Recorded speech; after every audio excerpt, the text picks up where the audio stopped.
bisognerebbe capire dove andare a riprendere queste risorse. Io non sono contro un no definitivo, ma sicuramente ci sono altre modalità per poter andare a prendere questi 80 miliardi.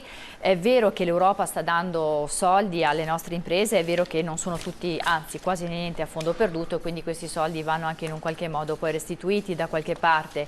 È vero che questo crea comunque un volano di ricchezza, un volano di imprese innovative. È vero anche che l'Italia deve incominciare ad avere, se mi permetto, un po' più di orgoglio, un po' più di volontà di essere la città, il paese che merita essere al capo di un'Europa, di incominciare a parlare nei tavoli dove contano. Io provo un fastidio enorme quando vedo che il governo francese e quello tedesco si siedono a certi tavoli e noi veniamo snobbati quasi sistematicamente. Siamo stati, siamo una potenza, dobbiamo riprendere il nostro ruolo, ma soprattutto dobbiamo riprendere, e qui non è magari il termine più adatto perché non è quello che è, però la nostra sovranità, la nostra capacità di gestione delle nostre risorse, delle nostre potenzialità.